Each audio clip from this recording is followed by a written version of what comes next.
Welcome to 11th Witch, Tagalog Horror Stories.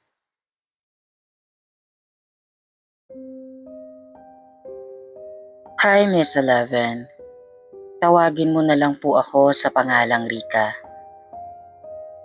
Hindi ko alam kung tama bang ikwento ko to, pero simula nung nangyari, parang hindi na ako mapakali. Araw-araw naiisip ko pa rin yung mga nakita ko.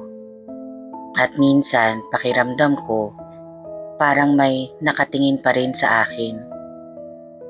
Kaya naisip ko, baka sakaling gumaan ang loob ko kung maikwento ko to sa iba. Kung paano nagsimula ang lahat sa isang tahimik na coffee shop dito sa Silang Cavite.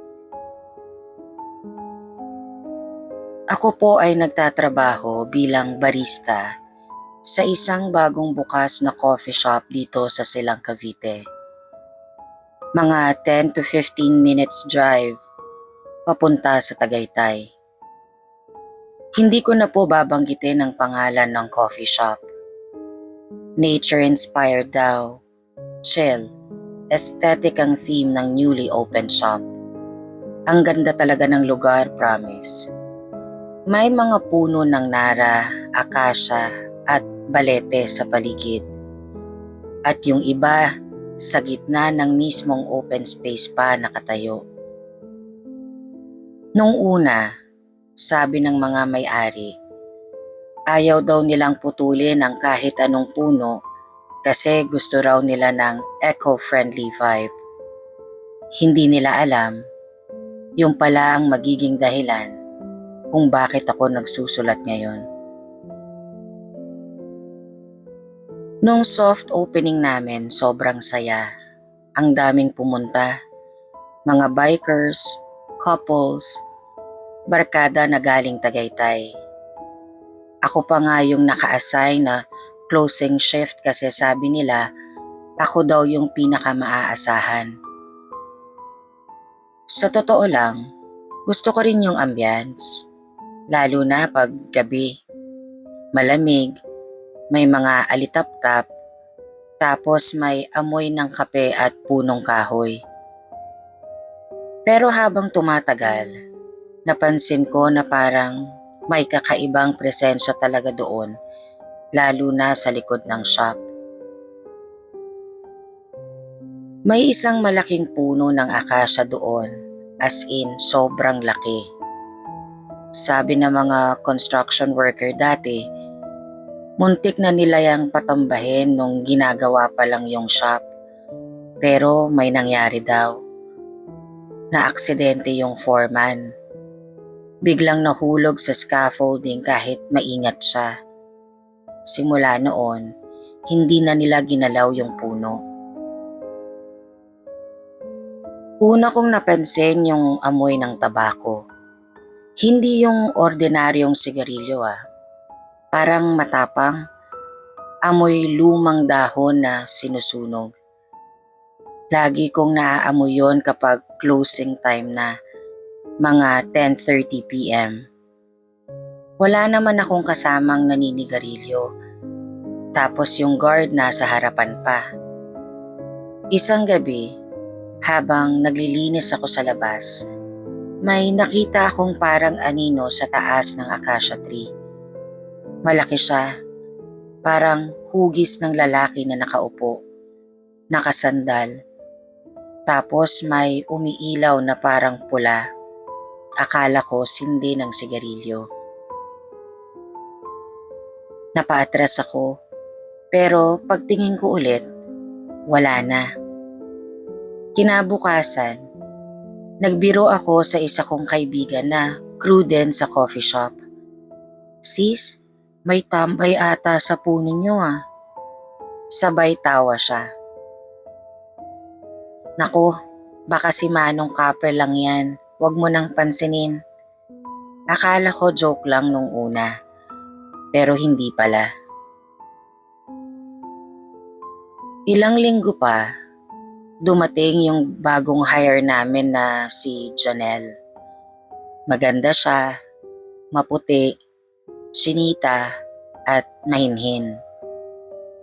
Madalas siyang naka-ponytail at mahilig maglagay ng pabango na sobrang bango, parang vanilla. Pagpasok pa lang niya, napansin namin lahat na parang gumaan yung atmosphere sa shop, lalo na yung paligid ng acacia tree. Pero mga ilang araw lang, nagsimula na siyang magkwento ng mga kakaiba. Minsan siyang nagkwento na habang daw nag-aayos siya ng mesa sa labas, may nararamdaman daw siyang humahaplo sa buhok niya. Natawa pa nga ako nung una. Sabi ko baka naman hangin lang. Sabi naman niya is wala daw hangin dahil sa sobrang init nung tanghali na yon.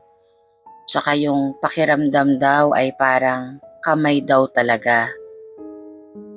Kinabukasan, may dumating na customer. Lalaking matangkad, nakaitim na jacket, medyo maitim at parang madumi yung balat. Nakaupo lang siya sa labas malapit sa puno. Tahimik lang siyang naninigarilyo. Nilapitan ni Janelle kasi siya ang naka-assign sa area na yon. Pagbalik niya sa counter, tahimik lang siya at parang lutang. Tinanong ko kung okay lang ba siya. Sabi niya, oo naman. Pero ang lamig ng tingin niya, Miss Eleven. Parang tumatagos lang yung tingin niya sa akin. Simula nun, gabi-gabi na siyang parang pagod o tuliro. May mga pagkakataon pa na makikita ko siyang nakatingin lang sa labas ng bintana, nakangiti mag-isa. Minsan may bumubulong-bulong siyang parang may kausap. Tinanong ko nga siya kung sino ang kausap niya. Napalingon siya, pero wala siyang sinagot. Yung tingin niya parang hindi na siya yung dating Janelle. Hanggang isang gabi, napansin naming may mga marka sa braso niya. Parang mga daliri na naiwan sa balat. Mainit pa yung parting yun, parang may paso. Nung tinanong ko siya kung saan galing yung mga marka sa kamay niya, umiwas lang siya ng tingin. Wala to, Rika. Nagbibiro lang si Manong. Sabay ngiti. Pero yung ngiti niya, kakaiba. Isang gabi, nang malakas na ulan, ako na naman ang closing. Kasama ko si Janelle. Biglang nawalan ng kuryente. Madilim ang buong shop. Tanging ilaw lang ng kidlat at ulan ang nakikita namin. Rika, sabi ni Janelle habang nakatayo sa tapat ng salamin. Andyan na siya. Nang sumilip ako sa labas, may nakita akong napakalaking anino sa ilalim ng puno. Parang higanting lalaki. Nakayuko, may pulang mata at may usok sa bibig. At sa bawat kidlat, mas nagiging malinaw ang anyo niya. Mabalahibo, maitim, nakaupo sa sanga at nakatingin kay Janelle. Hindi ko alam kung iiyak ba ako o tatakbo. Hinila ko siya, pero parang hindi siya gumagalaw. Nakatingala lang siya, nakangiti, parang kinakausap yung nilalang sa puno. Tapos bigla siyang sumigaw. Ang lakas, kasabay ng kidlat, parang may boses na malalim na umalingaw-ngaw sa paligid. Yung mga baso sa shelf, naggalawan. Yung iba, nagsibasag. Kinabukasan, wala na si Janelle. Nawawala siya. Ang sabi ng mga pulis, baka daw ayaw na magtrabaho. Pero nakita nila sa CCTV, lumabas siyang mag-isa, papunta sa gilid ng acacia tree. At doon lang natapos yung footage. Walang kahit anong bakas na iniwan si Janelle. Pero may nakita kami sa locker niya. Isang maliit na singsing na gawa sa kahoy at amoy tabako. Pagbalik namin sa trabaho matapos yung insidente, tahimik na ang lahat. Wala nang gustong mag-close ng shift. Wala nang nauupo malapit sa puno. At minsan sa gabi, naaamoy ko pa rin yung matapang na tabako kahit walang tao sa labas. Minsan pag tingin ko sa taas ng puno, may sigarilyong nakasindi.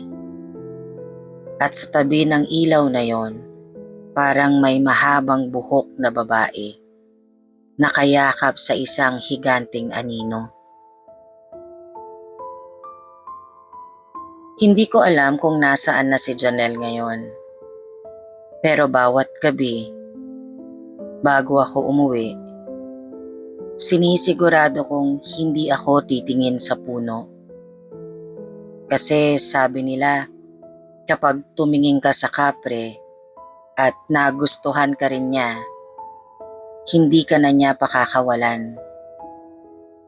Kaya kung sakaling dumaan ka papuntang Tagaytay at may nadaanan kang coffee shop sa gitna ng mga puno, amuyin mo muna ang hangin. Kapag naaamoy mo ang tabako, umalis ka na lang agad.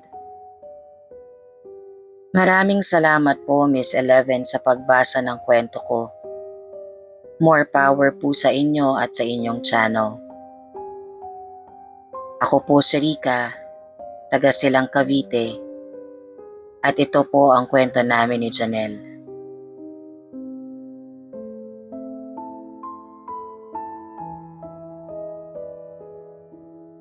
Thank you for watching, Mambabarang and friends. Please don't forget to like, subscribe, and hit the notification bell for more scary stories.